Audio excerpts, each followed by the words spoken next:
Good morning Lahore, जुम्मा मुबारक जनाब। जागो लाहौर में आप सबको खुश आमदीद कहते हैं। एक हंसती मुस्कुराती और खूबसूरत सी सुबह के साथ मैं हूँ आपकी होस्ट मुनीबा आसिफ और अहले इस्लाम को जनाब जागो लाहौर की जानिब से जुम्मा मुबारक और दुआ भी मेरी यही है कि अल्लाह पाक हम सबको इस मुबारक दिन की फजीलतें और रहमतें समेटने की तौफीक अता फरमाए। और ये भी दुआ है कि आप सब लोग इस वक्त जहाँ कहीं भी हो ना ठीक ठाक हों और हमारे लिए भी जनाब दुआ किया करें ताकि हमारा ये जो साथ है आपका और हमारा ये हमेशा के लिए बना रहे, खुश रहे और जो इर्द गिर्द के लोग हैं उनको भी खुश रखने की कोशिश किया करें। और किसी की कोई बात बुरी लगे ना तो उसको दरगुजर करना हमें सीखना चाहिए, क्योंकि माफ़ करना सीखें।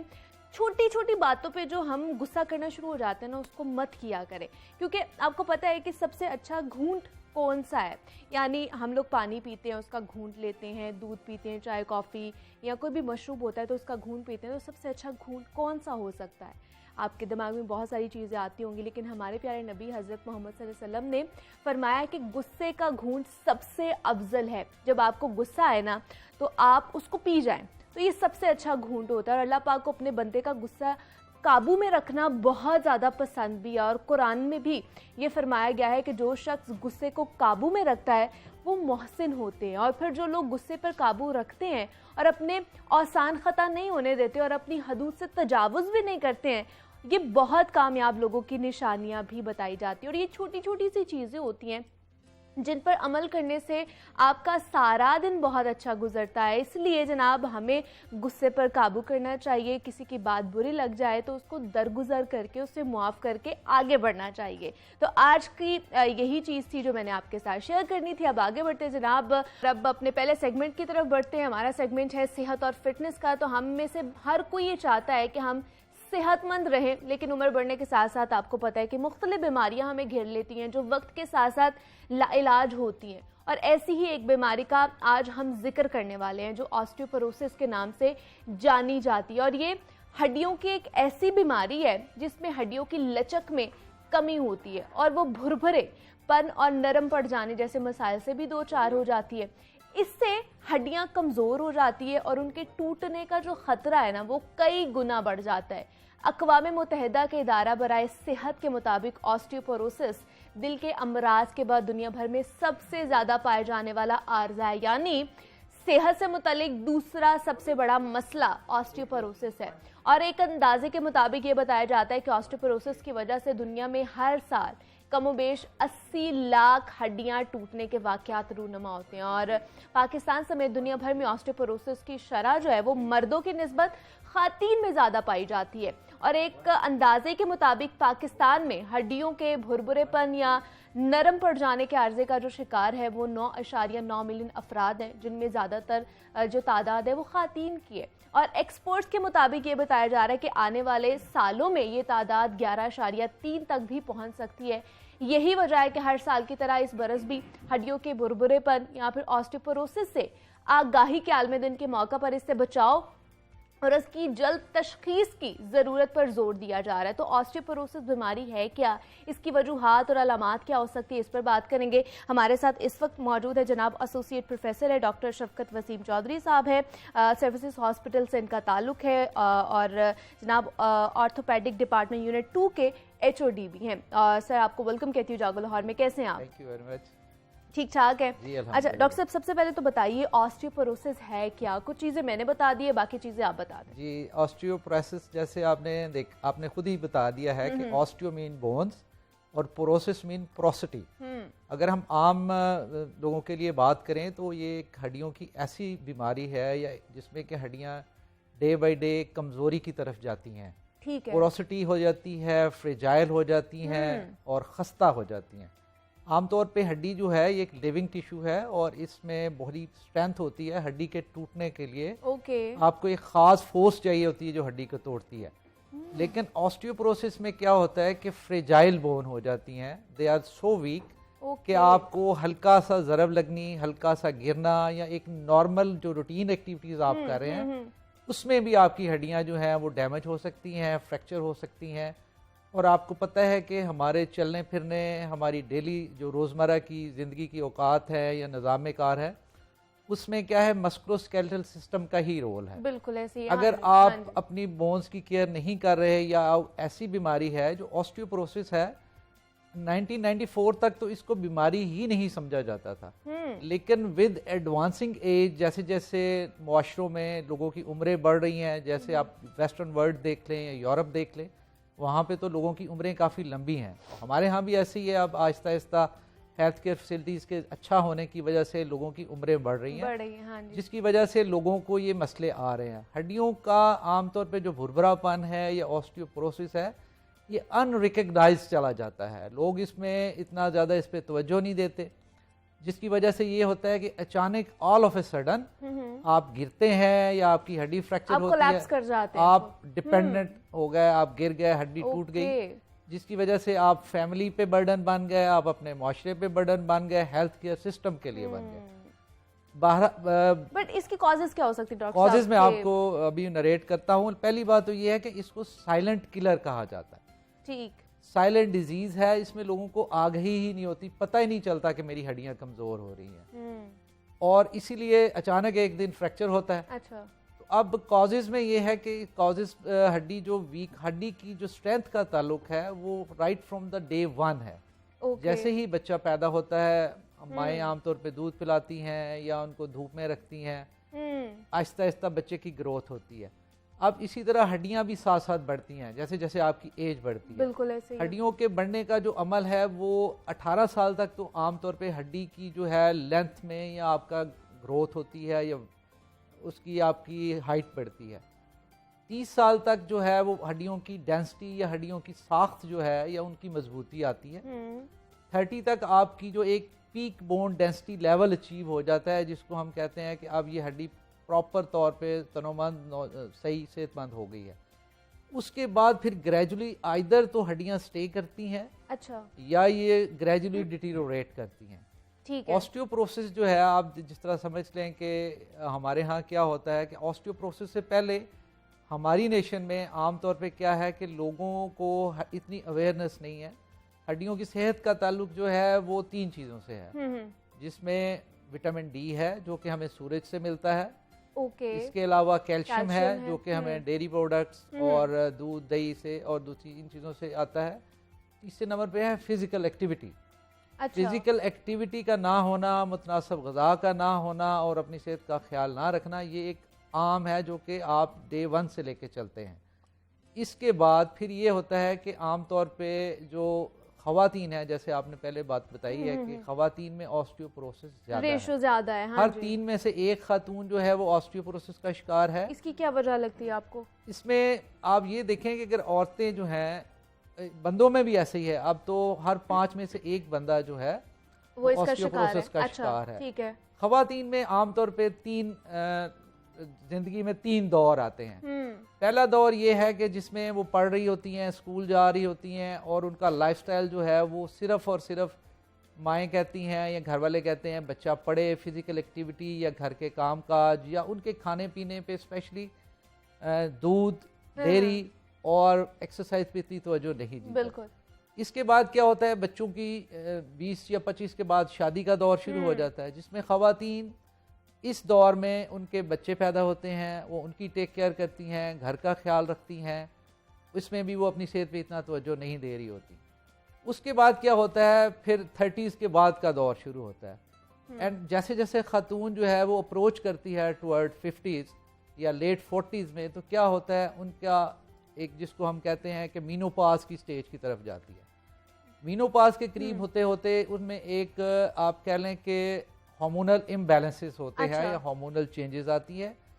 हड्डियों की सेहत का डायरेक्ट ताल्लुक हार्मोन से है, जिसको हम ईस्ट्रोजन कहते हैं। ईस्ट्रोजन जो है ये हड्डियों के मजबूत होने में इसका एक बड़ा ही उम्दा रोल है। लेकिन डॉक्टर साहब, क्या 50 से अर्ली भी इसके हमें साइंस एंड सिम्टम्स आ सकते हैं? जी हाँ, बिल्कुल।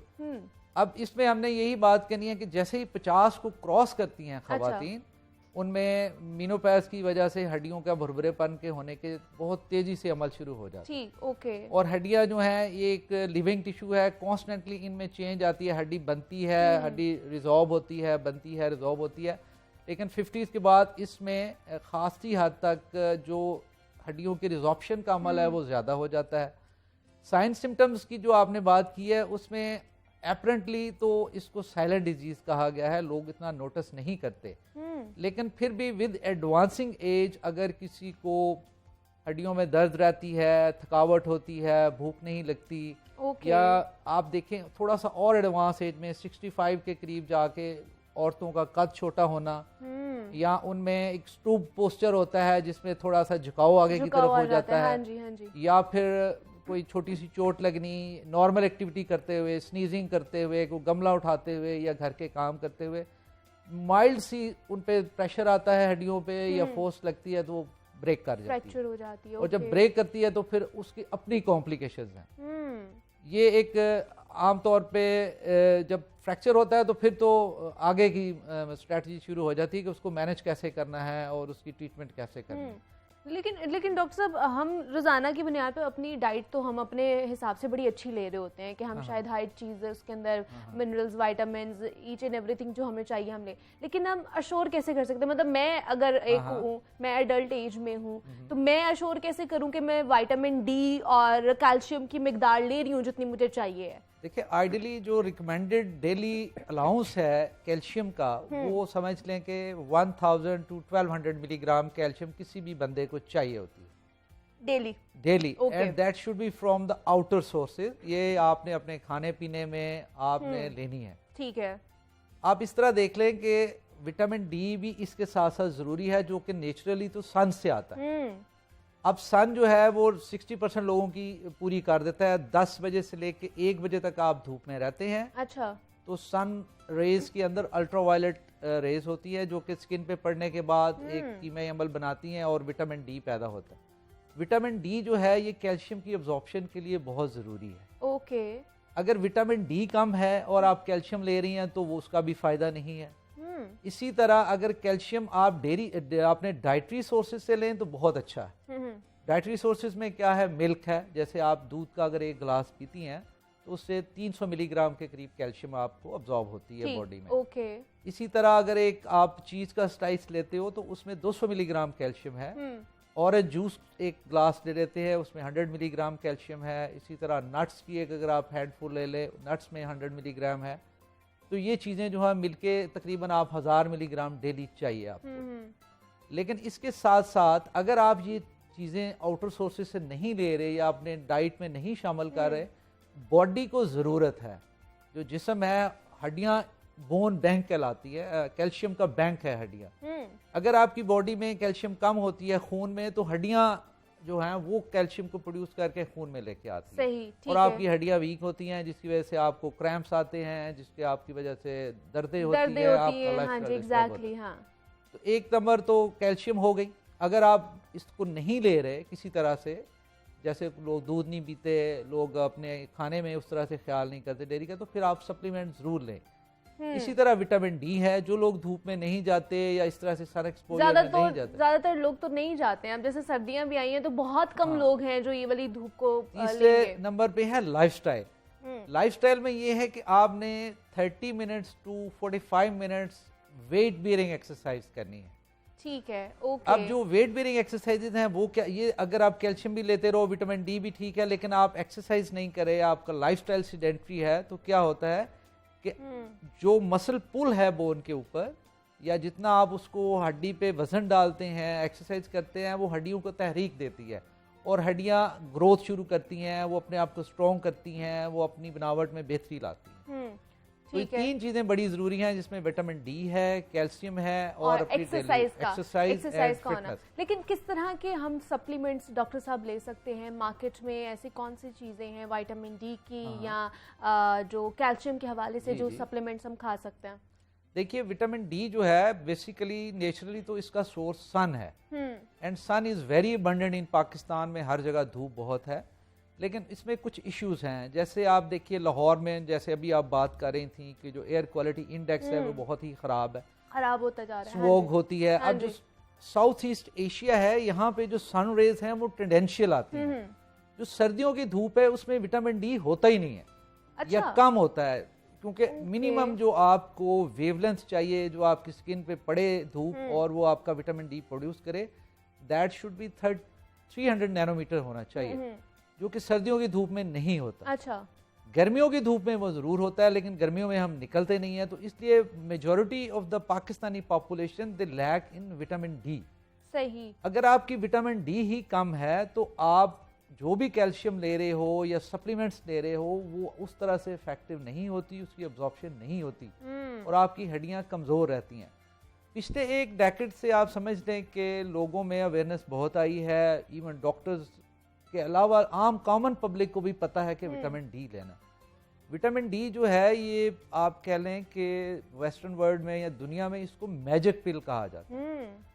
हड्डियों को स्ट्रॉन्ग करने के अलावा इसके और बड़े फ़ायदे हैं, जैसे रिसेंट कुछ इन पे रिसर्चेस चल रही हैं कि अगर आप विटामिन डी एंड कैल्शियम को एडिक्वेट अमाउंट में लें तो आपका वेट नहीं बढ़ता, आपकी फैट डिग्रेडेशन अच्छी हो जाती है, आपको ब्लड प्रेशर के चांसेस कम हो सकते हैं, आपको डायबिटीज की बेहतरी आती है, मिलते हैं इससे। आपको जो भूलने का अमल है जिसको हम डिमेंशिया कहते हैं, ये इसमें कमी देखी गई है जिन लोगों का विटामिन डी। इवन देन के विटामिन डी जो है, ये जो कोविड आप देखते थे, कोविड आया है, जिन लोगों की विटामिन डी ऑप्टिमल थी उनको विटामिन डी ने उस तरह से कॉम्प्लिकेशंस को नहीं आने दिया, लोग आईसीयू में कम गए हैं, लोग जल्दी रिकवर कर गए हैं। तो विटामिन डी के सप्लीमेंट्स मार्केट में अवेलेबल हैं, डिफरेंट नेम से हैं और इनको जरूर लेना चाहिए, लेकिन लेना इस तरह से चाहिए कि अपने मुआलिज के मशवरे से कंसल्ट करके डॉक्टर से। हाँ, इसी के साथ साथ कैल्शियम भी है। कैल्शियम 100 मिलीग्राम से ऑलमोस्ट 1000 मिलीग्राम चाहिए होती है, वो आप सप्लीमेंट की फॉर्म में ले सकते हो। लेकिन कैल्शियम में भी आजकल जो लेटेस्ट चीज़ें आ रही हैं, कैल्शियम के साथ साथ मैग्नीशियम है, विटामिन K2 है, जो कि आपको कुछ दिल के आर्टों से या दूसरी आर्टरीज में जो कैल्शियम जम जाती है उससे भी बचाता है। अच्छा, लेकिन डॉक्टर साहब क्या इसका कोई ब्रैकेट भी है, एज ब्रैकेट भी है कि इस एज तक आप लोगों ने खानी है, उसके बाद नहीं खानी? देखिए, कैल्शियम तो आपने पूरी जिंदगी लेनी है, ठीक है, क्योंकि कैल्शियम आपको डेली आपकी बॉडी में खून में उसकी ज़रूरत होती है और वो आप चलते रहते हैं, आपने लेनी है। राइट, रादर जिस तरह यूथ है उनमें 1000 मिलीग्राम है और इसके अलावा जब आप 50 को क्रॉस करते हैं उसमें तो और ज्यादा जरूरत हो जाती है, यानी कि आपने 1200 मिलीग्राम कैल्शियम को लेना है। ठीक है। ऐसे ही जैसे खवातीन हैं जिनमें आप कह लें कि ड्यूरिंग प्रेगनेंसी इसकी रिक्वायरमेंट ज्यादा होती है। इसी तरह जो ब्रेस्ट फेड कर रही होती हैं मदर्स, उन्होंने भी विटामिन डी और कैल्शियम को लेना होता है और ज्यादा लेना होता है, रादर 1800 मिलीग्राम तक कैल्शियम चाहिए होती है जो ब्रेस्ट फेड कर रही है। तो ये तीनों चारों चीजें मिलके जो है आपकी हड्डियों को मजबूत बनाती है। अच्छा डॉक्टर साहब, क्या ये ऑस्टियोपोरोसिस हमारी जीन्स में भी आ सकता है, जेनेटिकली भी ट्रांसफर हो सकता है? इसमें ये जो हम इसको रिस्क फैक्टर्स कहते हैं, एक तो फीमेल जेंडर जो है, खवातीन जो है, इसमें डेफिनेटली ये ज्यादा पाया जाता है। इसी तरह फैमिलियल है या जेनेटिक्स में है, कुछ फैमिलीज में ये चलती है, अगर किसी की मदर को है तो उसके बच्चों को भी होने के चांसेस ज्यादा हैं। इसी तरह ही आप कह लें कि एडवांसिंग एज है, ये वो फैक्टर्स हैं जिनको हम मॉडिफाई नहीं कर सकते। ऑस्टियोपोरोसिस के लिए कुछ ऐसे फैक्टर्स हैं जो कि मॉडिफाइबल हैं, जैसे सेडेंट्री लाइफस्टाइल है, अगर आपने लाइफस्टाइल को बेहतर कर लें, आप अपनी एक्सरसाइज करें, आप फिटनेस पे तवज्जो दें, अपना वजन ना बढ़ने दें, तो ये इसको आपकी हड्डियों के लिए बेहतर है। इन चीजों को इसी तरह जो कैफीन है, कैफीन है, अल्कोहल जो लोग ज्यादा इस्तेमाल करते हैं, स्मोकिंग ज्यादा करते हैं, उनमें चांसेस ज्यादा हैं ऑस्टियोपोरोसिस होने के एज कंपेयर टू द जो रेस्ट ऑफ द पॉपुलेशन है। इसी तरह कुछ लोगों में कुछ बीमारियां ऐसी होती हैं जो कि बायस बन सकती हैं ऑस्टियोपोरोसिस की। बीमारियों में आप कह लें कि जैसे रोमेटॉइड आर्थराइटिस है, डायबिटीज है, सर्टन डिजीजेज हैं जैसे थायराइड की डिजीज है, डिफरेंट कॉजेज हो सकती हैं जिनकी वजह से ये ट्रिगर हो सकता है, यहाँ पर ये हमारी जेनेटिकली भी ट्रांसफर हो सकता है। लेकिन अगर हम अपनी लाइफस्टाइल को बेहतर कर ले, मॉडिफाई कर ले, तो इन तमाम तर चीज़ों से, बीमारियों से हम बच सकते हैं। हमारे साथ एसोसिएट प्रोफेसर डॉक्टर शफकत वसीम चौधरी साहब मौजूद है। डॉक्टर साहब, बहुत शुक्रिया आपके वक्त का कि आप यहाँ पर आए। ऑस्टियोपोरोसिस के हवाले से जनाब हम बात कर रहे थे कि होती क्या है और किस तरह इसकी तशखीस की जा सकती है, क्या क्या चीज़ें हमें अपनी डाइट में शामिल करनी चाहिए। यहाँ पे एक छोटी सी ब्रेक लेंगे, मिलते हैं इस ब्रेक के बाद।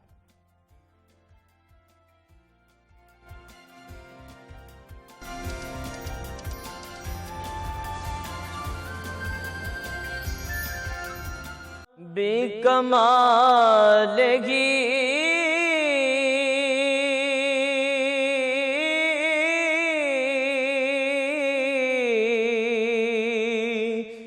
कशफद्दुजा बिजमालिही हसनत जमीओ खिसालिही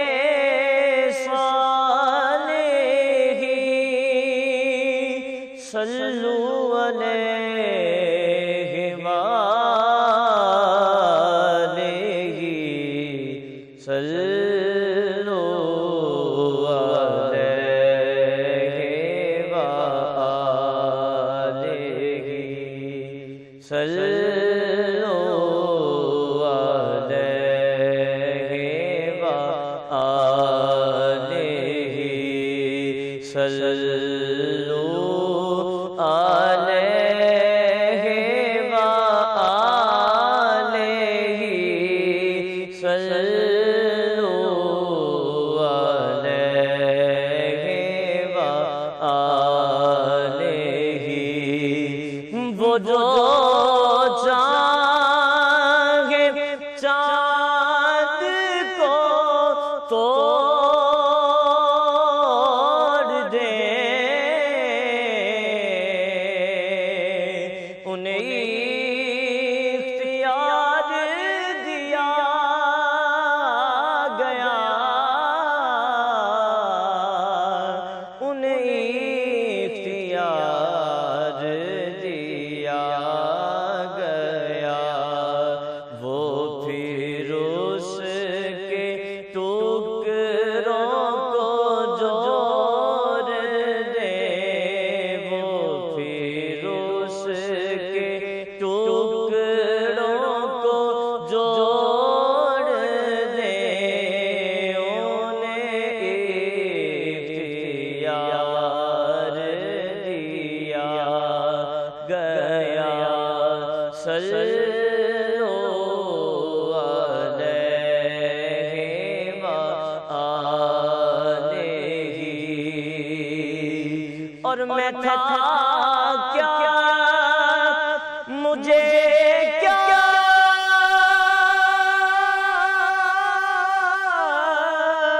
बना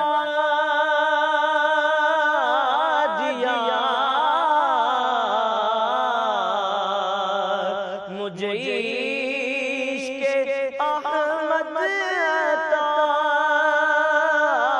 किया मुझे इश्क़े अहमद अता किया हो भला हुजूर की आल का हो भला हुजूर की आल का सल्लु अलैहि वालिही करूं जिक्र ज़हरा के चैन का और नबी के नूरुल ऐन का और नबी के नूरुल ऐन का मौला हसन मौला हुसैन का मौला हसन मौला हुसैन का सल्लु अलैहि वालिही। माशाल्लाह सुभान अल्लाह। हाफिज़ मोहम्मद उस्मान साहब ने क्या ही जनाब खूबसूरत अंदाज में नबी अकरम सल्लल्लाहु अलैहि वसल्लम की मदाहसराई की। और आपको पता है रबीउल अव्वल का मुबारक महीना और रहमतों और बरकतों वाला महीना जारी सारी, और ये वो अजीम महीना है जिसमें रब्बुल आलमीन ने मुहसिन इंसानियत पैगम्बर आज़म सल्लल्लाहु अलैहि वसल्लम को रहमत मुजस्सम बनाकर इस आलम में भेजा। और आप सल्लल्लाहु अलैहि वसल्लम ने अपनी नूरानी अखलाक के ज़रिए दुनिया से जहालत की तारीकियों को दूर कर दिया और नबी अकरम सल्लल्लाहु अलैहि वसल्लम की ज़िंदगी हमारे लिए एक बेहतरीन नमूना भी है। और उनका खाना पीना, उठना बैठना, जागना सोना, लोगों से मिलना जुलना, बच्चों से प्यार करना, बड़ों का अदब व एहतराम करना, लोगों से हुस्न सलूक समेत कई ऐसी बहुत सी मिसालें हैं जो उम्मत के लिए उसवा हुस्ना की बेहतरीन मिसालें भी है। तो सीरत नबी सल्लल्लाहु अलैहि वसल्लम से हमें ज़िंदगी के हर पहलू से मुतालिक जो है ना मुकम्मल रहनुमाई मिलती है, चाहे वो हमारी समाजी ज़िंदगी को लेकर हो, मुआशरती ज़िंदगी को लेकर हो, या फिर मुआशी मसाइल हो, यहाँ तक कि अज़दवाजी ज़िंदगी के हवाले से भी हमें मुकम्मल गाइडलाइंस मिलती हैं। लेकिन हम देखते हैं कि आज के दौर में हर बंदा किसी ना किसी मसले से दो चार रहता है, जिसकी वजह हमें ये लगती है कि समाजी और जो मुआशी इस्तराब बहुत ज़्यादा बढ़ता जा रहा है। तो सीरत नबी सल्लल्लाहु अलैहि वसल्लम की रोशनी में मौजूदा दौर में दरपेश मसाइल का क्या हल मौजूद है, इस पर आज हम बात करेंगे। हमारे साथ इस वक्त मौजूद हैं मौलाना फ़िदाउर रहमान साहब हैं, मजहबी स्कॉलर है, और उनके साथ हमें ज्वाइन किया है हाफिज़ मोहम्मद उस्मान कादरी साहब हैं, सना खान हैं।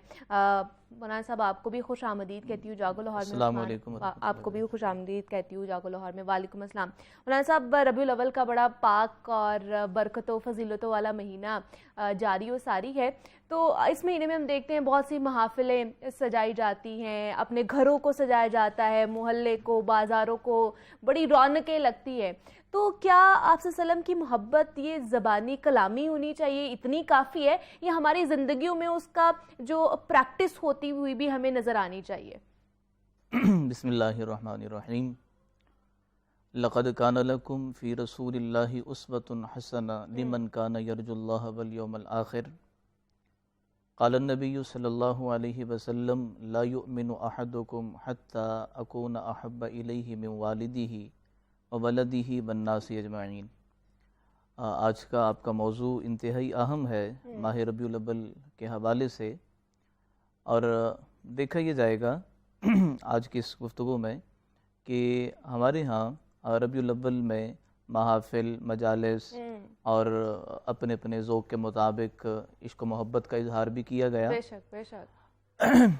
क्या सिर्फ ये जो माशरे में चंद एक चीज़ें हमें देखने को मिली हैं, यहाँ ही इश्क की तकमील हो जाएगी, मोहब्बत की तकमील हो जाएगी, या इससे आगे अमल की भी ज़रूरत है? अल्लाह रब्बुल आलमीन ने कुरान मजीद सूरह अहज़ाब में फरमाया कि तुम्हारे लिए बेहतरीन नमूना ज़िंदगी गुजारने के लिए रसूल अकरम सल्लल्लाहु ताला अलैहि वसल्लम का उस्वा हसना है। आप सल्लल्लाहु अलैहि वसल्लम की मोहब्बत के साथ इत्तिबा और इताअत की भी ज़रूरत है। अब देखा ये जाएगा कि एक मोहब्बत जो हम अपने अपने ख्याल से करते हैं, और एक मोहब्बत वो जो अल्लाह के नबी सल्लल्लाहु ताला अलैहि वसल्लम ने खुद सिखाई है, सहाबा इकराम ने उस मोहब्बत का इजहार करके दिखाया है, और इस वजह से हज़रात सहाबा इकराम और अहले बैत अतहार रिज़वानुल्लाहि ताला अलैहिम अजमईन भी उम्मत के मुक्तदा बने हैं और मयार बने हैं ईमान के लिए, बाद में आने वाले लोगों के लिए। तो रबीउल अव्वल में हर साल ऐसी चीज़ें देखने को मिलती हैं जिस पर उम्मत के उलमा का इत्तेफाक है कि इसका ताल्लुक दीन इस्लाम से नहीं है। अच्छा। कुछ चीज़ें हैं मुख्तलिफी हैं, इख्तिलाफी हैं उलमा के दरमियान, लेकिन कुछ चीज़ें ऐसी हैं कि जो कॉमन है सबके दरमियान। सभी उनकी नफ़ी करते हैं, तरदीद करते हैं कि भाई ये बात दुरुस्त नहीं है। और हम लोग ये नहीं देखते कि नबी पाक सल्लल्लाहु ताला अलैहि वसल्लम की सीरत, आपकी सूरत, वो हमारे लिए जो है वो रहनुमा हैं, हमारे लिए मकाम फ़रहत व खुशी का सबब हैं। इस मौके पर मुझे एक बात आई इत्तिबाए रसूल सल्लल्लाहु ताला अलैहि वसल्लम के हवाले से।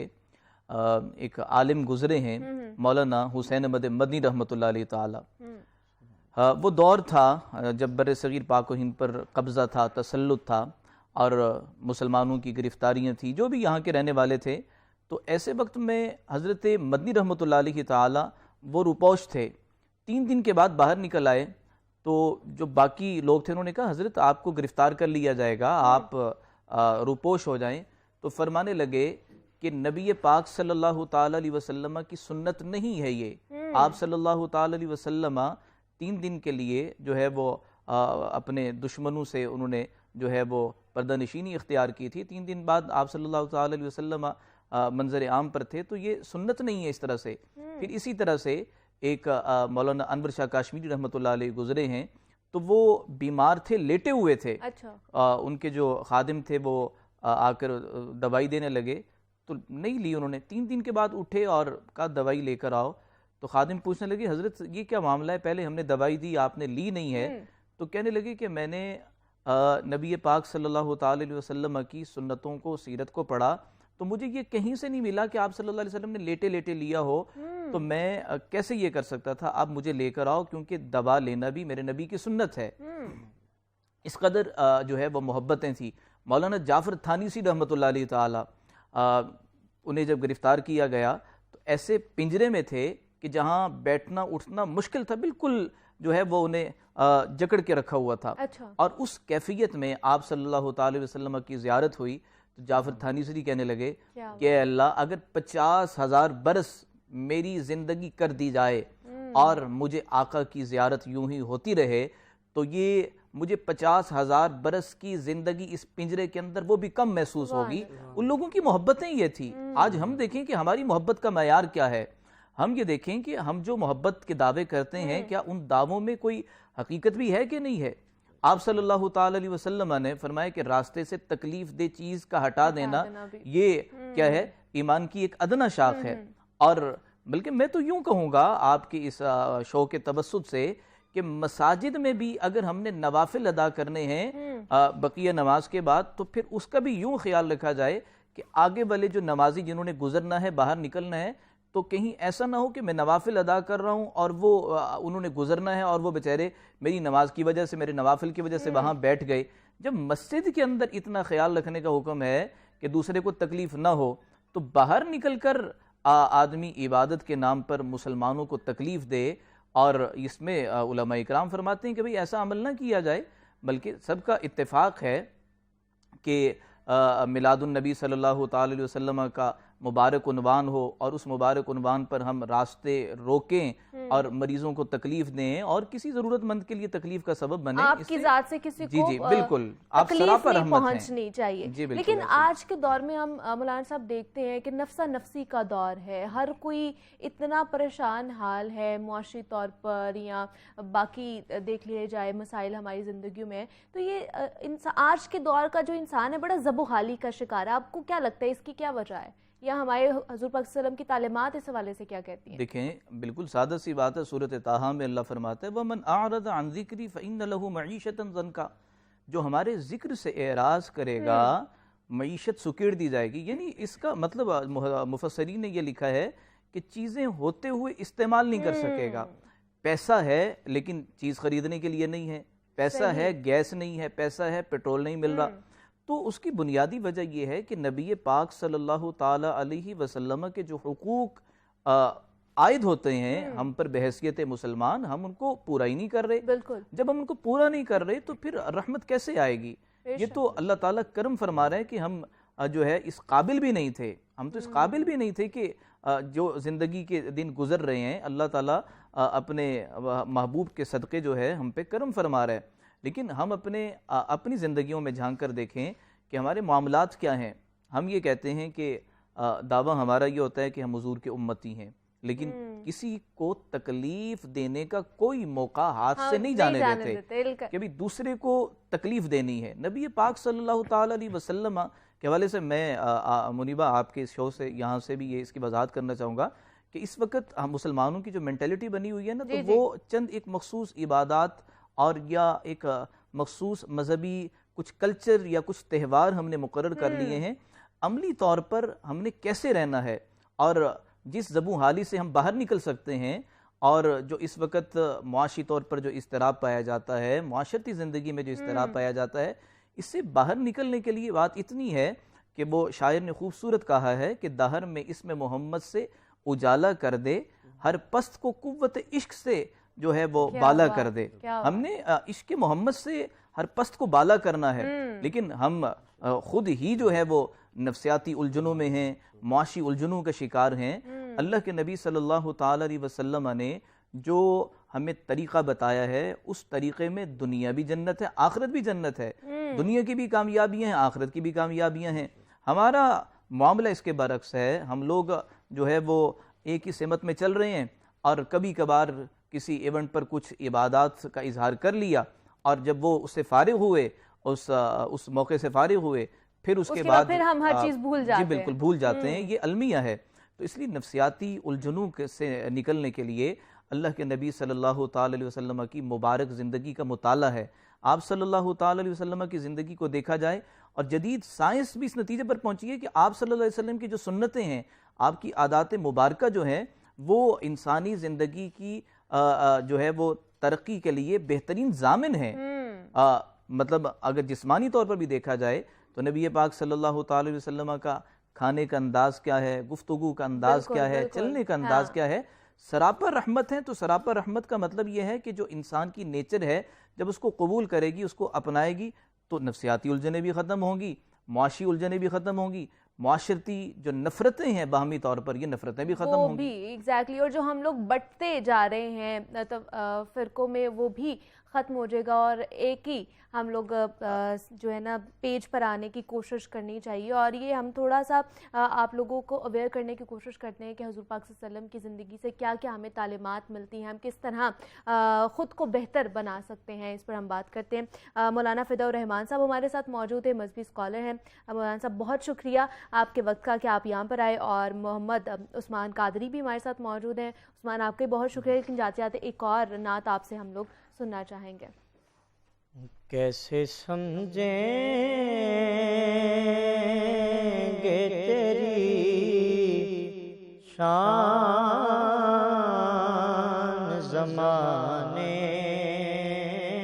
वाले, कैसे समझेंगे तेरी शान ज़माने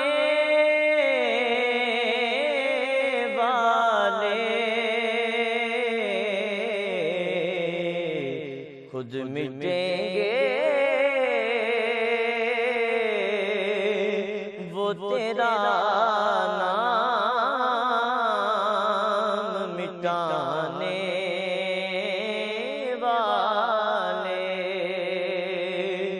और क्या जरूरत है कि हम चाँद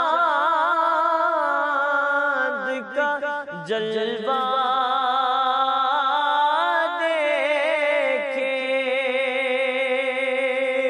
क्या जरूरत है कि हम चाँद का जलवा देखें। ठहरो ठहरो के हैं वो जुल्फ़ हटाने वाले। ठहरो ठहरो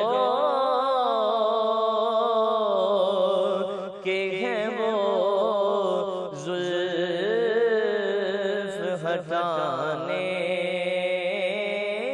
वाले। और जो ही तैबा से मैं निकलूं तो कहे आका, जो ही तैबा से मैं निकलूं तो कहे आका, लौट आओ ए मेरे शहर से जाने वाले। लौट आओ ए मेरे शहर से जाने वाले। खुद मिटेंगे जो तेरा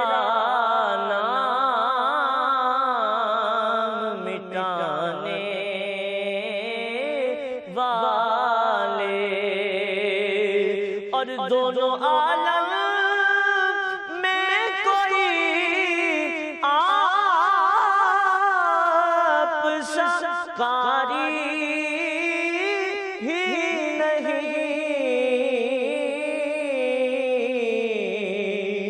नोके नेज़ा पे भी कुरान सुनाने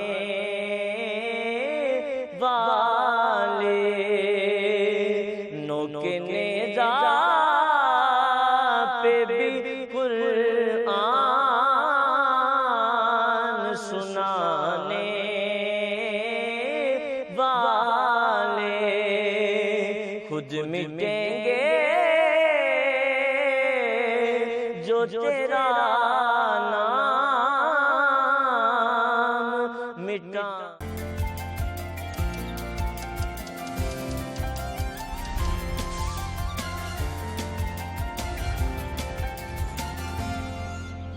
और जनाब ब्रेक से वापस आ चुके हैं। सेगमेंट हमारा लाहौर की दुनिया, जिसमें हम लाहौर के बासियों और उनसे जुड़े मसाइल को उजागर करते हैं और अरबाब इख्तियार के सामने रखते हैं, ताकि वो मसाइल जिनसे अवाम का जीना अजीरन हो चुका है उनका हल तलाश किया जा सके। और अगर बात की जाए खाने की अशिया की, तो गरीब आवाम अब रोटी खरीदने से भी कासिर हो चुकी है, क्योंकि गंदम और आटा महंगा होने पर तरुण मालिकान रोटी नान के निर्ख में इजाफे का मुतालबा कर रहे थे, जिस पर जिला इंतजामिया ने निर्ख बढ़ा दिए।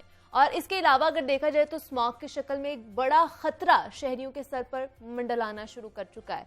शहर लाहौर मुतअद्दिद बार दुनिया के आलूदा तरीन शहरों की फहरिस्त में फर्स्ट पोजीशन हासिल कर चुका है।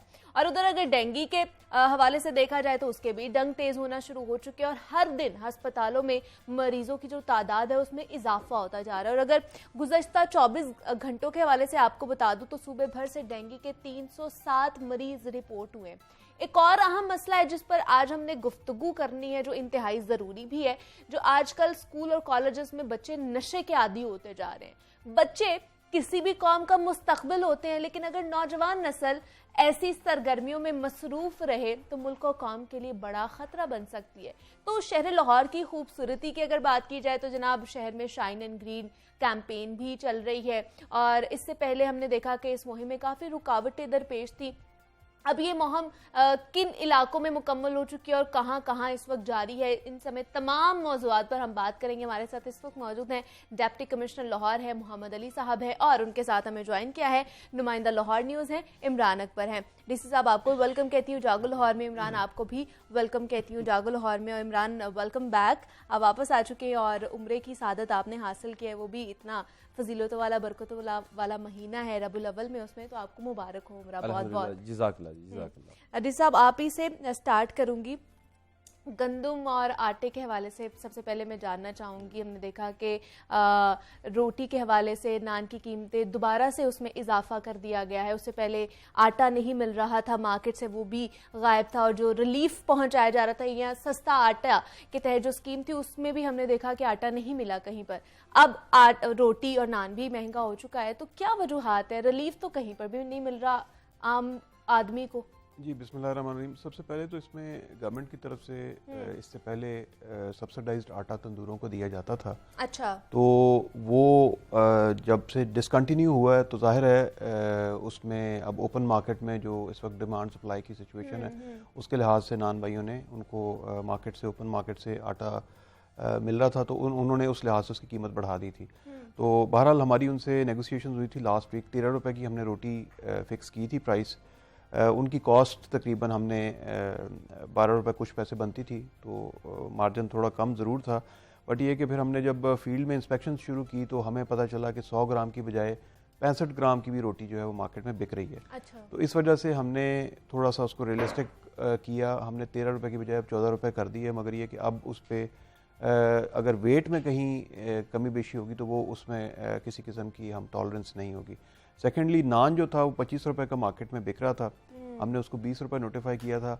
उनकी जो कॉस्ट बनती है वो तकरीबन 19 रुपये समथिंग पैसे, 20 रुपये के करीब ही बनती है, तो वो हमने 22 रुपये का नोटिफाई कर दिया है। अब रोटी लाहौर में इस वक्त 14 रुपये की और नान जो है वो 22 रुपये का नोटिफाइड है। अगर किसी जगह पे इसकी वायलेशन होती है तो हमारी कीमत ऐप है, हमारी कंट्रोल रूम है, हमारी सोशल मीडिया पे जो हमारे पेजेस हैं उस पे हमें जहाँ भी शिकायत आती है वो भी, और रूटीन में भी हमारे जो प्राइस कंट्रोल मैजिस्ट्रेट्स हैं या असिस्टेंट कमिश्नर साहिबान हैं वो रोटी के ऊपर अब इसको इन्फोर्स करवा रहे हैं। लेकिन डीसी साहब, हम इस चीज़ को कहीं पर जाके रुकना भी तो है ना। अगर ये प्राइसेस देखी जाए नान और रोटी की, मेरे ख्याल से इस साल में ये दूसरी दफ़ा इसकी प्राइस जो है वो हाई हुई हैं। तो इसी तरह अगर बढ़ती जाएंगी तो फिर आम आदमी का तो कोई नहीं सोच रहा, वो तो फिर सादा रोटी खाने से भी जाएगा।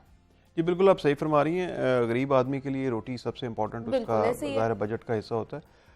इसमें बुनियादी तौर पे बीच में नान जो था वो काफ़ी अरसा डिस्ट्रिक्ट एडमिनिस्ट्रेशन की तरफ से उसकी कीमत जो है वो फिक्स नहीं की जाती थी। अच्छा।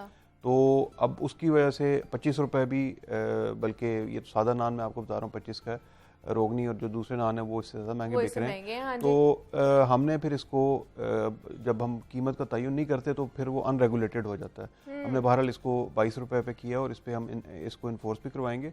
और बल्कि जो हमारे शहरी हैं उनसे भी मेरी अपील होगी, जब वो लेने जाते हैं तो ये भी इंश्योर करें कि उनको जितना वेट गवर्नमेंट ने प्रिस्क्राइब किया वो उतना मिल भी रहा है कि नहीं। अच्छा। तो कहीं अब जिस तरह हमने कल परसों जो चेकिंग करवाई और उसमें हमने काफ़ी लोगों को जुर्माने और सजाएं भी दी, वो 100 ग्राम की रोटी अगर 65 ग्राम बिक रही है तो मतलब आधे साइज़ का पेड़ा बना के वो रोटी बेच रहे हैं। ये चीज़ इनकी तरफ से भी ज्यादती की जा रही है, तो उसको हम इंशाल्लाह इन्फोर्स करवा रहे हैं। और बाकी जाहिर है अब गंदम की कीमत चूँकि बढ़ी है तो रोटी की कीमत भी बढ़ेगी, और अनलेस अगर कोई गवर्नमेंट की तरफ से सब्सिडी दी जाती है उस वक्त तक हमें इसी कीमत को इन्फोर्स करवाना पड़ेगा। अच्छा इमरान, आपसे जानना चाहूँगी, ये आटे का मसला पहले भी हमने बड़ी दफ़ा इस पर बात की है कि ये हल ही नहीं हो पा रहा। कभी जो मिल्स हैं उनकी तरफ से मसला आना शुरू हो जाता है, कभी गायब भी हो जाता है। अब जैसे वज़ीर आला ने भी कहा पंजाब के कि हमें जो विफाक है वो गंदम नहीं दे रहा, तो इस वजह से ये सारे जो इन्फ्लेशन रेट है ये बढ़ता जा रहा है। अब रोटी और नान की कीमतें भी बढ़ गई हैं, तो आपको क्या लगता है कहाँ पर हम लैग कर रहे हैं? क्या हमें पहले प्रिकॉशनरी मेजर्स लेने चाहिए थे कि इस तरह की सिचुएशन आएगी तो हमने इसको टैकल करना है? अमरीबा, बिल्कुल बहुत अहम इशू है। आपने 3-4 चीज़ें मिक्स कर दी हैं। अब मसला ये है कि आटा पहले मिल नहीं रहा था, हाँ। क्योंकि आटा जो है वो सस्ता मिल रहा था।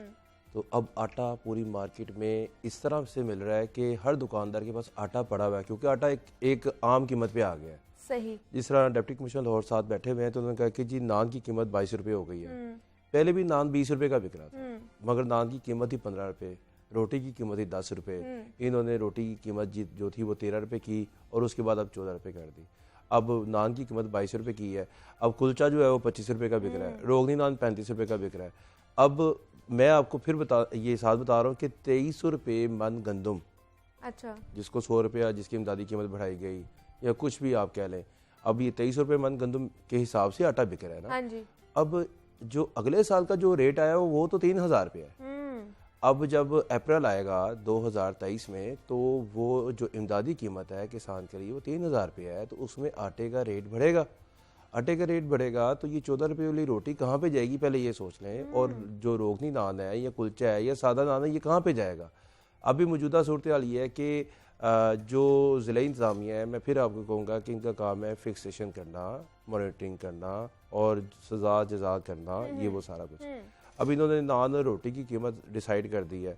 अब रोटी और नान की कीमत डिसाइड करने से ये होगा कि तंदूरों पर आपको रोटी 100 ग्राम की जो है वो 14 रुपये में ही मिलेगी, क्योंकि आप उनकी बात पे आ चुके हैं। हाँ जी। अच्छा, वो भी ठीक है अपनी जगह, उन्होंने गैस के बिल देने हैं, वहाँ पे वर्कर्स के बिल देने हैं, वहाँ पे तंदूर, फिर फाइन आटा लेकर आना है, फिर दूसरा आटा लेकर आना है।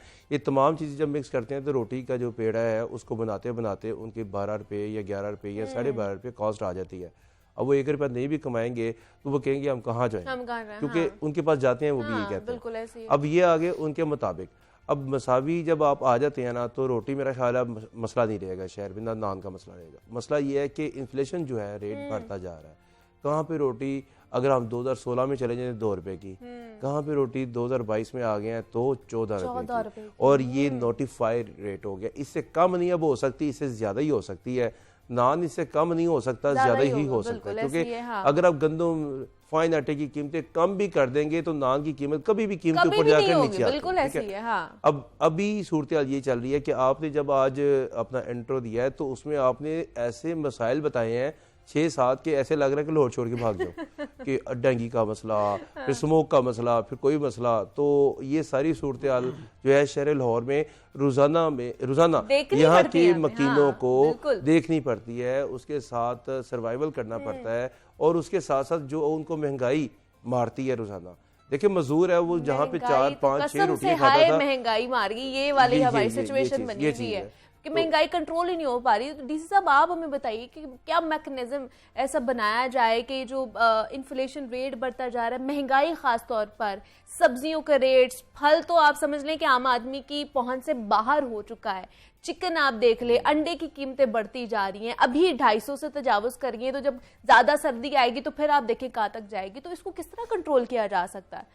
जी देखिए, एक तो inflation is a global phenomena. अभी इमरान साहब उम्रा करके आए हैं, तो आप इनसे भी पूछ सकती हैं कि वहाँ सऊदीया में भी इनको कीमतों में बहुत फ़र्क नज़र आया होगा। तो पूरी दुनिया में एक ख़ास तौर पे फूड इन्फ्लेशन के हवाले से भी एक वो है। और जहाँ तक गंदम की बात है, तो एक ज़माना था पाकिस्तान वीट एक्सपोर्ट भी करता रहा है और हमारे पास सफिशेंट होती थी गंदम। अब हमारी इम्पोर्ट होती है, उस पर ये कि कब इम्पोर्ट होनी चाहिए और कितनी होनी चाहिए, अब इस पर हमारी डेलिब्रेशंस चल रही होती हैं। तो डेफिनेटली ये और एक हमारे डॉलर की आप देख लीजिए, रुपी की डॉलर के अगेंस्ट जो प्राइस है, जिस तरीके से डिवैल्यू हमारी करेंसी हुई है पिछले 2-3 सालों में, तो उसकी वजह से ज़ाहिर है उसका इम्पैक्ट जो है आम आदमी पे आता है। तो बहरहाल डिसएग्रीगेशन जहाँ तक हमारा डोमेन है, हमारी पूरी कोशिश होती है। अब जिस तरीके से मैंने आपको बताया, हमने 13 रुपये कीमत की थी, मगर उसमें वायलेशंस बहुत ज़्यादा थी और हमारे लिए इन्फोर्स करना, अब हम ये भी नहीं कर सकते कि तमाम लोगों को जेल में डाल दें और उनको तंदूर बंद कर दें, उनके सील कर दें। सो हमने वो चीज़ की है जिसमें किसी के साथ ज्यादती ना हो। ठीक है, दोनों एंड्स जो हैं वो अपने तौर पर ठीक रहे। आपने मेरी बात की तो मैं आपको पहले बता दूं कि वहाँ पे ना तो डेंगू है और ना वहाँ पे ना स्मॉग है, ना डेंगू है। मुझे कोई खांसी नहीं आई वहाँ पे, मैं बड़े आराम से रहा हूँ। बस ये आपकी बात ठीक है, मैं अपने पाकिस्तानी पैसों को ज़रब देता था रियाल के साथ कि ये इतने की वहाँ पे इतनी अच्छी सूरत हाल आपको मिली है, वापस आए तो आपको पता चल गया होगा कि मैं वापस पाकिस्तान आ गई। मेरा गला खराब है, मैं बुखार में रहा हूँ, मेरा खुद इतना गला खराब है कि जब से स्मॉग शुरू हुई है। तो स्मॉग के वाले से बताइए कि जैसे ही अक्टूबर शुरू हुआ है, अभी जो है 250 पौने 300 तक स्मॉग का एयर क्वालिटी इंडेक्स पहुंच रहा है, तो किस तरह के इकदाम उठाए जा रहे हैं इसको कंट्रोल करने के हवाले से? जी, हमने पिछले सालों के मुकाबले में एनालाइज की है। लाहौर की पोजीशन पिछले सालों से तो अल्हम्दुलिल्लाह काफ़ी बेहतर है और अक्टूबर का टॉप पोजीशन पे ट्रेंड कर रहा है। नहीं, वो मेरे ख्याल उसके पैरामीटर्स जो है ना, वो ज़रा क्वेश्चनेबल, उसमें काफ़ी सारी चीज़ें आई थी, बट एनीवेज स्मॉग में हम फर्स्ट हैं, आप ये डिनाई नहीं कर सकते। स्मॉग में लाहौर फर्स्ट है और बार बार आ रहा है, मुतअद्दिद बार आ रहा है। नहीं, उसमें देखिए जितनी स्ट्रिक्ट इन्फोर्समेंट इस दफ़ा हमने करवाई है, 200 से ज़ायद इंडस्ट्रियल यूनिट्स जो है हमने सील करवाए हैं। और यहाँ पर लाहौर में एक बड़ी इलीगल प्रैक्टिस ये थी कि जो यूनिट सील हो जाता था उसको लोग रात में डीसील करके दोबारा उसको यूज़ करते थे। तो इसमें मैं खुद रात को अपने एसीज़ के साथ विज़िट कर रहा हूँ बाकायदगी से, बल्कि हम सुबह फजर के बाद भी जाते हैं। और जो यूनिट अपना सील था और वो उन्होंने इलीगली उसको ओपन करके चला रहे हैं, उस पर हमने सील तोड़ने की FIRs दी हैं, उनकी गिरफ्तारियाँ हुई हैं। और इसके अलावा हमारी जो ये व्हीकुलर इमिशंस हैं उनको कंट्रोल करने के लिए हमारे 2 स्क्वाड्स अलग से काम कर रहे हैं। तो टोटल इस वक्त हमारे 10 स्क्वाड्स हैं। और इसके अलावा जहाँ पर गार्बेज भरने की कंप्लेंट्स आ रही हैं, जहाँ हमारे जिगजैग पे नहीं है भट्टे, वो वैसे लाहौर में एक आधी कंप्लेंट आई है, ज़्यादा नहीं है।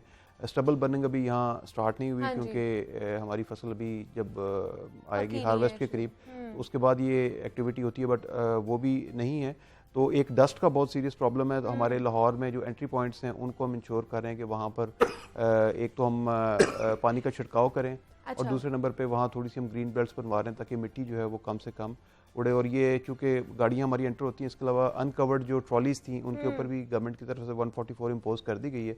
तो अब शहर के अंदर जिस तरीके से वो कचरा या कंस्ट्रक्शन मटेरियल जो गाड़ियाँ लाती थी अनकवर्ड, और वो जगह जगह डस्ट उसकी वजह से फैलती थी, उसमें भी काफ़ी बेहतरी आ रही है। अच्छा, ये सारा कुछ ये शाइन एंड ग्रीन मुहिम के कैंपेन के अंडर हो रहा है ये सारा कुछ? नहीं, ये एंटी स्मॉग हमारे 10 टोटल इस वक्त स्क्वाड्स हैं, जिनमें से 2 नाइट शिफ्ट पे हैं। और जो हमारे ज़्यादातर ये महमूद बूटी के करीब जो इंडस्ट्रियल एरिया है, वहाँ पर सबसे ज़्यादा वायलेशंस रिपोर्ट हुई थी। बल्कि कल हमारे यहाँ पर लोग पायरोकार्बन इस्तेमाल करते हैं, वो बड़ा चीप टायर्स से बनता है, एक फ्यूल है, सब स्टैंडर्ड भी है। कल दो हमारी हमने इंडस्ट्रियल यूनिट्स ऐसे भी पकड़े हैं जहाँ पर लंडे का कपड़ा जो है वो एज फ्यूल इस्तेमाल हो रहा था। तो वो पेपर मिल्स थी और वो मेरे इल्म में पहले ये चीज़ नहीं थी कि यहाँ पर ये इस तरीके से लंडा भी इस्तेमाल होता है। बट एनीवेज हमारी टीम्स फील्ड में मौजूद हैं और उनकी विजिबिलिटी नज़र भी आ रही है। और उससे लास्ट ईयर जो हमारा अक्टूबर में इंडेक्स था और लास्ट ईयर जो लोग यहाँ बताते हैं अक्टूबर के एंड में, तो यहाँ सिचुएशन काफ़ी ख़राब हो जाएगी। सिचुएशन आपको लगता है कि इस साल जो है वो बेहतर नजर आ रही है। अच्छा, थोड़ी सी कैंपेन के हवाले से, ग्रीन एंड शाइनिंग लाहौर के हवाले से भी बात कर ले। वो कहाँ तक पहुंचे? शुरू में हमने देखा कि कुछ हर्डल्स भी आई, मुश्किलात भी पेश आई, अब कहाँ पर जा रही है, कौन कौन से इलाके केटर किए जा रहा है?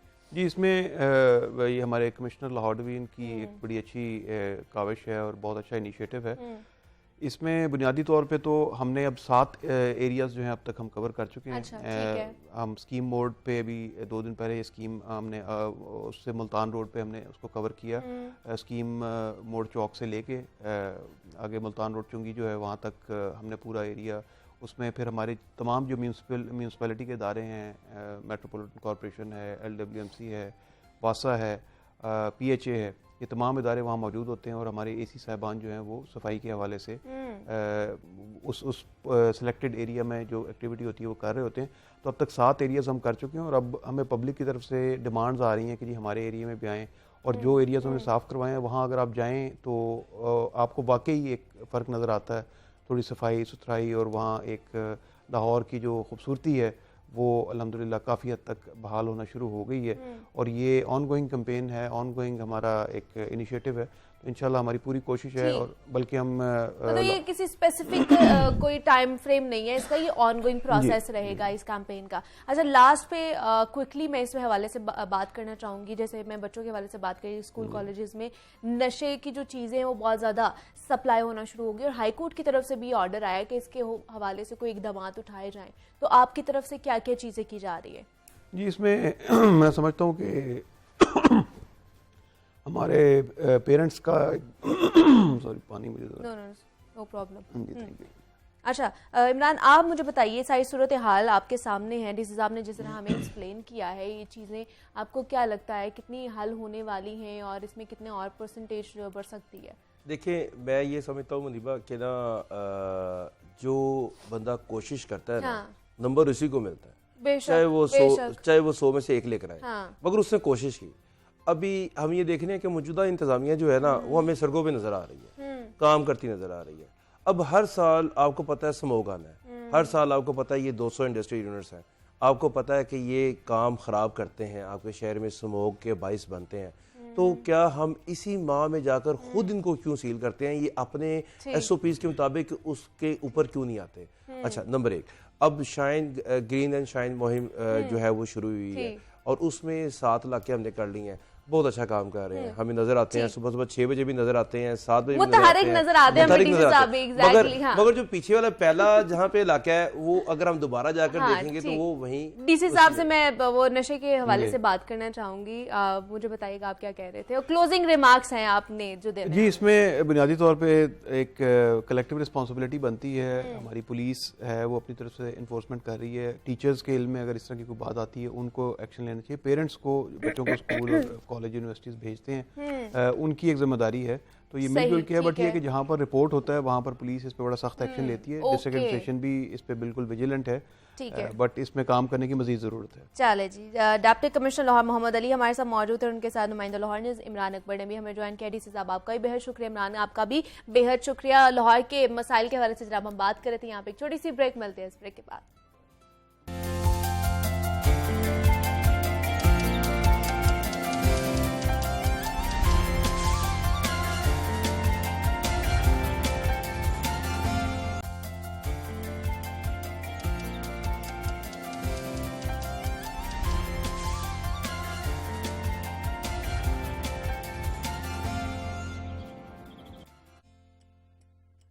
वेलकम बैक टू जागो लाहौर। जनाब, इस वक्त जागो लाहौर के स्टूडियो में आपको सिर्फ सिक्के ही सिक्के, मेडल्स ही मेडल्स, करेंसी नोट और बहुत सी ऐसी कलेक्शन नज़र आएगी और आज हम इस पे ही बात करेंगे जनाब, क्योंकि हर चीज़ आपको नज़र आ रही है मेरे स्टूडियो में, क्योंकि ये कुछ ऐसी आदत होती हैं जो हम लोग अपनाते हैं, मतलब ये सारे सिक्के और ये चीज़ें देखकर मुझे अपनी बचपन की याद ताज़ा होगी कि मैं भी बचपन में ना जो सिक्के होते थे हमारे वो जमा किया करती थी। किसी के पास भी होता था तो मैं उसको अपने पास रख लिया करती थी। लेकिन वक्त के साथ साथ जो मैं बड़ी होती गई तो वो आदत मेरी ख़त्म होगी। लेकिन अभी भी ऐसे बहुत से लोग मौजूद हैं जनाब जिनकी आदतें पुख्ता हो जाती हैं और वो उनको सारी ज़िंदगी लेकर चल रहे होते हैं।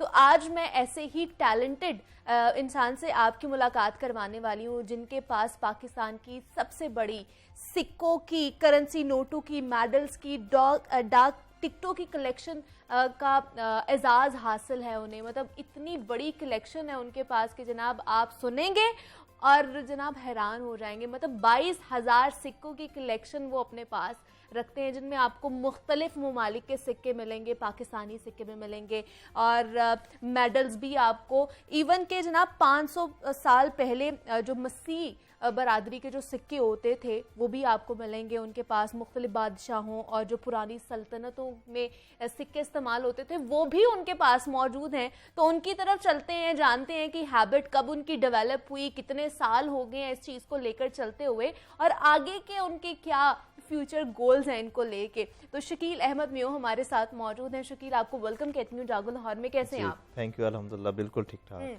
शकील, आपकी इस कलेक्शन से मेरी अपनी बचपन की याद ताज़ा हो गई है। तो कब से आपने ये कलेक्शन जो है इकट्ठी करना शुरू की और डेवलप कैसी हुई ये हैबिट आपकी? जी ये 18 साल मुझे ऑलमोस्ट हो चुके हैं कलेक्शन करते। उस वक़्त तकरीबन कोई 9-10th का स्टूडेंट था गालबन, तब से ही मैंने स्टार्ट लिया था। लेकिन उस वक़्त जब स्टार्ट लिया था तो जहन में, माइंड में ये चीज़ नहीं थी कि इसको इतने एक्सट्रीम लेवल पे लेके जाऊंगा। बस ये था कि कुछ चीज़ें आई तो वो मैंने प्रिजर्व करना शुरू कर दी, उनको स्टोर करना शुरू कर दिया।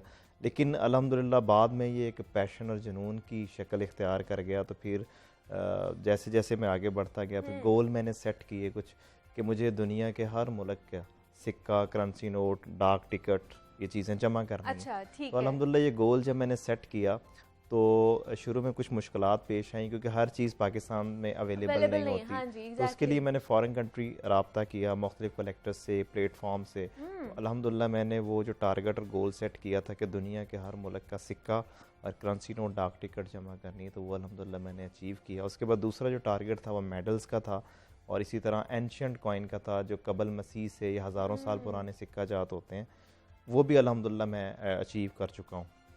लेकिन आपने स्टार्ट जो था वो पाकिस्तानी सिक्कों से ही किया था जी? तभी आपके पास कुछ डिफरेंट करेंसी या डेफिनेटली इजी जो एक्सेस होती है तो वो अपने ही मुल्क के सिक्कों से की तक रसाई आसान होती है। लेकिन उसके फौरी बाद जो है वो कनाडा के कुछ सिक्के थे जो मेरे वालिद साहब के दोस्त कनाडा से लेके आए थे। तो वो एक काफ़ी बड़ी कलेक्शन थी। तो वहाँ से मुझे जो है ना फॉरेन कंट्री के जो कॉइन्स हैं उनकी तरफ फिर मैं आया और मैंने अल्हम्दुलिल्लाह एज ए हॉबी प्रॉपर इसको जो है ना अडॉप्ट किया। और पीछे मकसद एक और भी था कि हम जो सब्जेक्ट्स में पढ़ते थे, माय फेवरेट हॉबीज़ या मेरा पसंदीदा मशगला, वो सिर्फ पढ़ने की हद तक था या इम्तिहानात में लिखने की हद तक था। प्रैक्टिकली मैंने भी कभी नहीं देखा था और मेरे समेत बेशुमार पाकिस्तानियों ने कभी वो मशगला नहीं देखा था।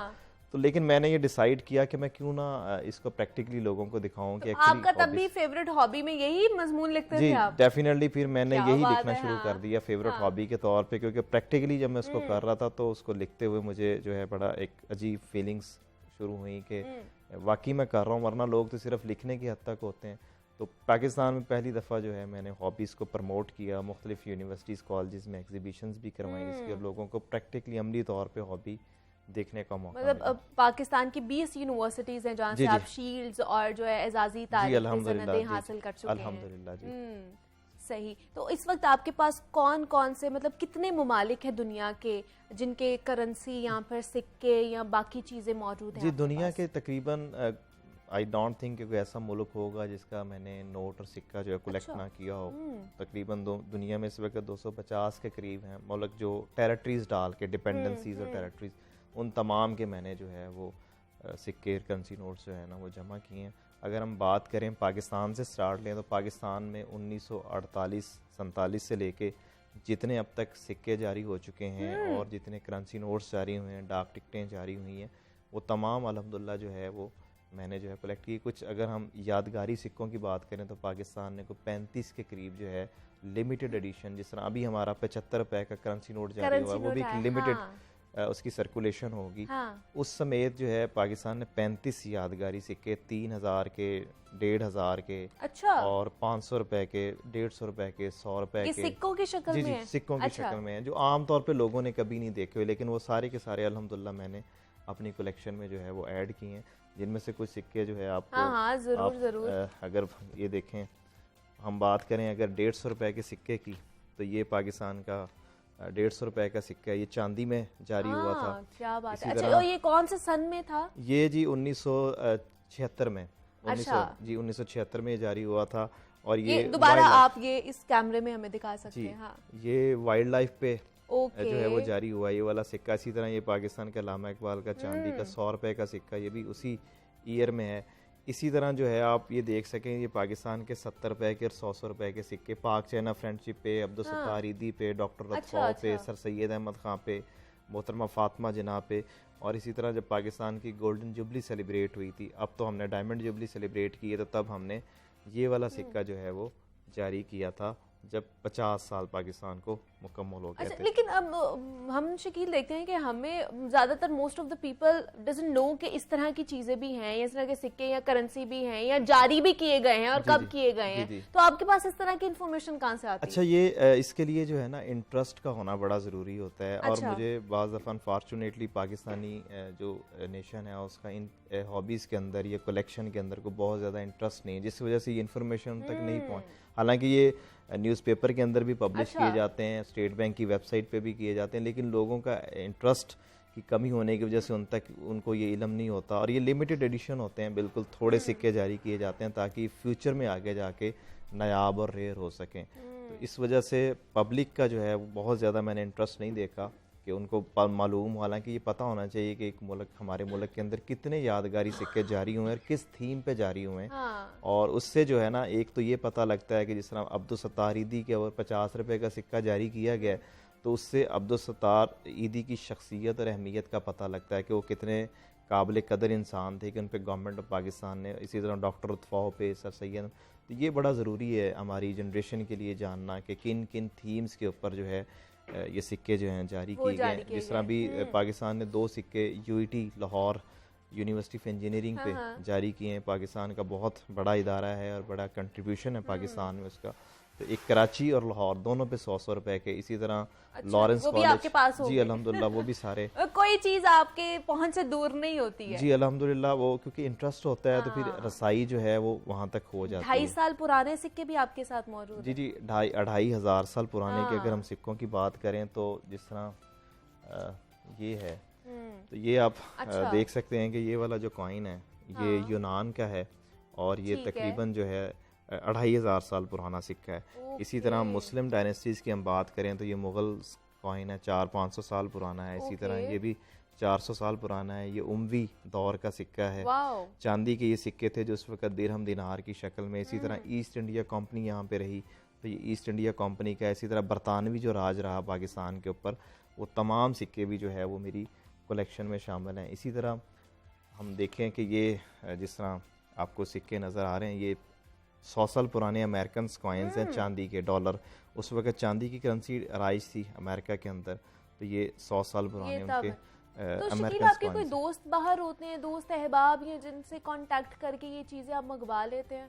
एक्चुअली दोस्त अहबाब का ये नहीं है। असल में हमारे यहाँ पे सिर्फ हॉबीज़ का कॉन्सेप्ट नहीं वरना पूरे का पूरा जो यूरोप है और डेवलप कंट्रीज़ हैं वहाँ पे तो ये इतना कॉमन चीज़ है, इतना कॉमन थीम है कि वहाँ पे स्कूल लेवल से ही बच्चों को हॉबी स्टार्ट करवा दी जाती हैं और फिर बाकायदा सिलेबस का हिस्सा बनाया गया उसको और उनके लिए क्लब्स बनाए गए हैं ताकि जो उनकी जनरेशन है वो वहाँ पे जाए चीज़ों को एक्सचेंज करे।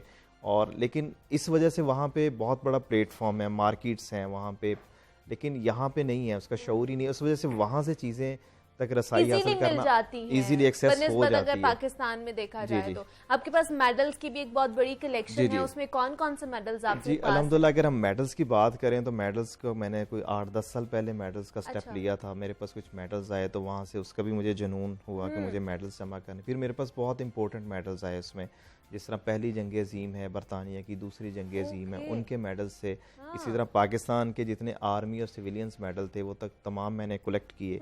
और इसी तरह जो है बड़े कीमती मेडल भी मेरी कलेक्शन का हिस्सा बने। जिस तरह हम बात करें अगर इमरान खान साहब के 1987 के मेडल की, जो उन्होंने इंडिया में कलकत्ता का मैच जीतने पे उनको जो मिला था, वो मेडल पिछले 10 साल से मेरी कलेक्शन का हिस्सा था, जिसपे पीसीबी ने मुझे जो है वो कहा कि आप हमें सेल कर दें, बेच दें। तो मैंने उनको डोनेट किया वो वाला मेडल। और फिर उस पे पीसीबी ने मुझे 3 अवार्ड्स दिए अल्हम्दुलिल्लाह, और उन्होंने मुझे पीसीबी गैलरी की मेंबरशिप भी दी। और फिर जो है अल्हम्दुलिल्लाह वहाँ पे वो मेरी तस्वीर और मेरे नाम के साथ पीसीबी गैलरी में वो मेडल डिस्प्ले है। मतलब उसमें भी आपकी पूरी कलेक्शन मौजूद है? जी जी, पीसीबी गैलरी में भी मेरा वो इमरान खान साहब का जो मेडल है वो लगा हुआ है। इसके अलावा कसूर में आर्कियोलॉजी म्यूजियम है, उसमें मेरी गैलरी है। अच्छा, कॉइन्स की कासम अली शाह फाउंडेशन के अंदर मेरी गैलरी है। अभी मेरी रिसेंटली अखुवत यूनिवर्सिटी के अंदर कॉइन्स गैलरी जो है वो स्टैब्लिश होने जा रही है।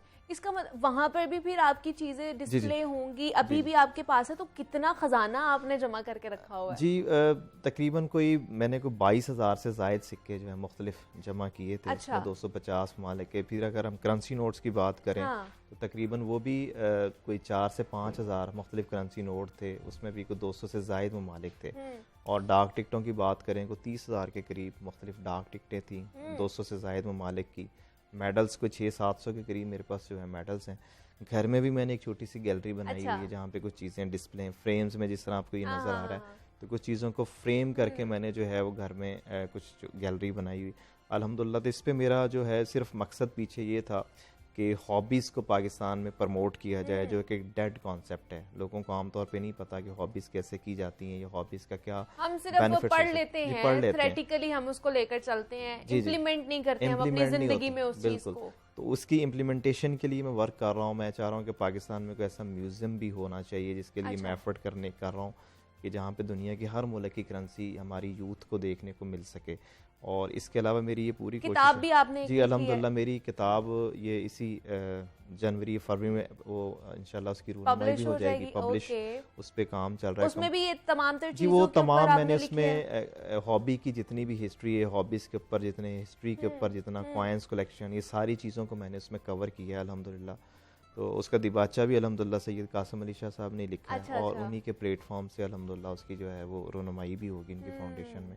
तो ये सिर्फ मकसद ये था कि हमारी जो जनरेशन है उनको को पॉजिटिव एक्टिविटीज़ की तरफ लाया जाए, क्योंकि हमारे यहाँ हमारे मुल्क में मनफी रुझानात बहुत ज़्यादा हैं, जिसकी वजह से हमें बहुत सारे पाकिस्तान को चैलेंजेस मतलब का सामना है। तो जब और यूरोप में वहाँ की जो यूथ है वहाँ को उनको पॉजिटिव एक्टिविटीज़ की तरफ लाया जाता है, ताकि ये मुस्बत रुझानात की तरफ आएँ और ताकि फिर ये मनफी सरगर्मियों से बच सकें। तो हमारे पास यूथ के लिए जो मुस्बत कोई सरगर्मियाँ नहीं हैं, जिसकी वजह से मनफी रुझानात पाकिस्तान में बहुत ज़्यादा है, क्राइम रेशो बहुत ज़्यादा है, चाइल्ड अब्यूज़ बहुत ज़्यादा है, क्योंकि लोगों के पास कोई मुस्बत एक्टिविटीज़ नहीं है। नौजवान नस्ल में जो ड्रग की रेशो जी है, ड्रग्स का, मंशियात जो का है वो बहुत ज़्यादा बढ़ता जा रहा है। ये हर लिहाज से अल्हम्दुलिल्लाह इंफॉर्मेटिव भी हैं, और एक हर लिहाज से एक मुनफरिद और पॉजिटिव एक्टिविटी है कलेक्शन करना।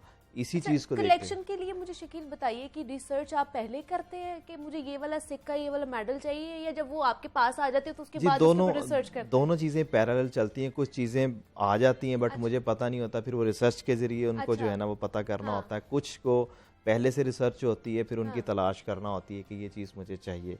तो अल्हम्दुलिल्लाह वो जब एक टारगेट और गोल आप सेट करते हैं तो फिर उसके मुताबिक जो है आप चीज़ें जो हैं वो गेन करना शुरू कर देते हैं, और फिर कुदरत की तरफ से बड़ी हेल्प होती है। सिर्फ आपने अपना जुनून साबित करना होता है, तो वो चीज़ें एक मौजज़ाना अंदाज में आप तक पहुंच जाती हैं। मैंने जब शुरू में डिसाइड किया था कलेक्शन का और अपना गोल सेट किया था, तो उस वक्त मुझे नहीं लगता था कि हज़ारों साल पुराने सिक्के भी मेरे तक पहुंच जाएंगे, लेकिन जब मैंने पैशन के साथ उसको फॉलो करना शुरू किया तो अल्हम्दुलिल्लाह वो तमाम चीज़ें जो हैं मेरे तक बिल्कुल एक मौजज़ाना अंदाज में आती चलेगी, वो स्मूथली पहुंच जाती होंगी आपके पास। हाँ। तो वो एक बड़ा कुदरत की तरफ से बहुत हेल्प होती है इसमें। अगर पैशन और जुनून आपका है कोई काम करने का तो आप उसको अचीव कर जाएंगे। बिल्कुल ऐसे ही ये बड़ी अच्छी आपने बात की है कि आप जिसके लिए जद्दोजहद करते हैं ना, और जिसके लिए दिल से आप मेहनत कर रहे होते हैं ना, फिर वो आप तक पहुंच ही जाती है। और अगला क्विकली आपने मुझे बताना है नेक्स्ट गोल क्या है, क्या और क्या चीजें आप नेक्स्ट 2-3 गोल्स हैं जिन पे मैं काम कर रहा हूँ इंशाल्लाह ताला। एक तो मेरा वो किताब का है, दूसरा मैं चाह रहा हूँ पाकिस्तान में, क्योंकि वर्ल्ड करेंसी म्यूजियम नहीं एग्जिस्ट करता पाकिस्तान में, तो मैं वो चाह रहा हूँ कि वो म्यूज़ियम पाकिस्तान में बने और उसके लिए जितना सही है। कंट्रीब्यूट मैं कर सकता हूँ, मैं पूरी कलेक्शन डोनेट करने के लिए तैयार हूँ। अगर गवर्नमेंट मुझे कोई एरिया प्रोवाइड कर दे तो मैं पूरी कलेक्शन वहाँ पे डिस्प्ले कर सकता हूँ, ताकि यूथ के लिए देखने के लिए जो है ना हर टाइप की चीज़ वहाँ पे मिले। तीसरा जो है मेरा वो Guinness book of world record पे अल्हम्दुलिल्लाह मैं काम कर रहा हूँ। अच्छा। कि Guinness book of world record में मेरा एक थीम है जो अल्हम्दुलिल्लाह वैसे अप्रूव हो चुका है, बट उस पर वर्किंग जारी है। तो 3 मेरे गोल्स हैं, टारगेट्स, और इंशाल्लाह ताला बहुत जल्द अल्लाह ने चाहा तो मैं तीनों ही अचीव चले, कर लूँगा। बेस्ट ऑफ लक और बेस्ट विशेस हैं शकील आपके साथ कि आपकी ये जो गोल है और आपकी जो हैबिट है ये इसी तरह आपके साथ चलती रहे और हमें मुख्तलिफ चीज़ें आपसे देखने को मिले और इन्फॉर्मेशन भी मिलती चले। शकील अहमद मियो हमारे साथ मौजूद थे। शकील, बहुत शुक्रिया आपके वक्त का कि आप यहाँ पर आए कि है। अब आपने मुझे इजाज़त देनी, अपना बहुत सारा ख्याल रखिएगा। कल आपसे दोबारा मुलाकात होगी, तब तक के लिए अल्लाह हाफ़िज़।